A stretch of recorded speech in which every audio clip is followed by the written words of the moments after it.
What if I told you that one of the most beloved sci-fi comedies of all time almost never made it to theaters, and that Sigourney Weaver had to wage a behind-the-scenes war just to save the movie's soul? After 25 years, she's finally revealing secrets that will change how you see Galaxy Quest forever. Galaxy Quest looked like a simple Star Trek parody when it hit theaters in 1999. But according to Weaver, what most fans never realized is that this wasn't just a comedy making fun of sci-fi. It was actually the most loving tribute to the genre ever made. The studios didn't get it. Weaver recently revealed, "They thought we were making a cheap joke at the expense of Star Trek fans. They completely missed the point. The point, Galaxy Quest, was never meant to mock sci-fi. It was meant to celebrate everything that makes the genre magical, even its most ridiculous moments." Here's what most people don't know. DreamWorks almost killed the project multiple times because they thought it was too niche. Studio executives were convinced that only hardcore Trekkies would understand the jokes, and they were terrified of alienating mainstream audiences. But Weaver saw something the suits missed. This wasn't just an inside joke. It was a story about the power of belief, the magic of fandom, and what happens when ordinary people are forced to become the heroes they've only pretended to be. "I fought for this movie because I knew it had heart," admits, "Yes, we were poking fun at sci-fi tropes, but we were doing it with love, not malice." The turning point came when Tim Allen signed on. His star power from Home Improvement convinced the studio that maybe, just maybe, this weird space comedy could work. But here's the secret Weaver's been keeping for decades.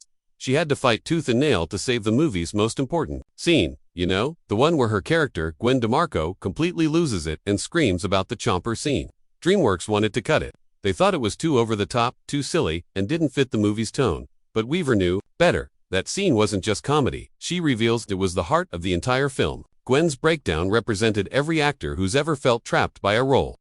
Every woman who's been reduced to just the token female character.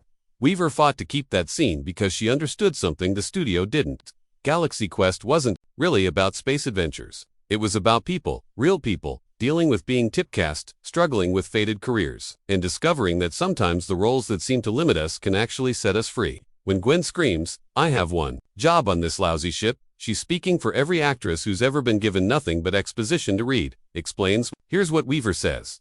Most fans missed the Thurians weren't just alien comic relief. They represented the purest form of fandom beings who believed so completely in their heroes that they made the impossible real. Thurians are us, Weaver revealed in a recent interview. They're every fan who's ever loved a story so much it became part of their identity. They don't see the flaws or the cheesy effects. They see the heroes. This is why Galaxy Quest works on so many levels. On the surface, it's hilarious. But underneath, it's asking profound questions. What happens when fans believe in you more than you believe in yourself? Can fiction inspire real courage? Is there dignity in playing a role that others find ridiculous? We weren't making fun of Star Trek fans, Weaver insists. We were celebrating them. The Thurians' unwavering faith in obviously flawed heroes. That's the magic of fandom. The saddest revelation. There was supposed to be a Galaxy Quest sequel. Scripts were written, the cast was ready, and fans were demanding it. But when Alan Rickman passed away in 2016, everything stopped. Alan was irreplaceable, Weaver says emotionally. Dr. Lazarus wasn't just a character.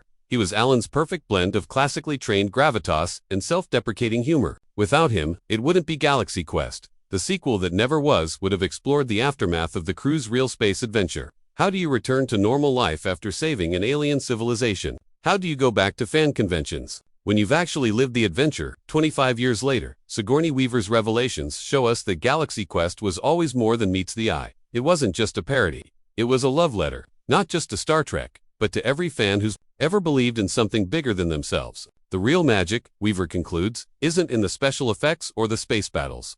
It's in the moment when ordinary people choose to be extraordinary. Even when they're terrified, even when they don't feel qualified, even when they're just actors pretending to be heroes.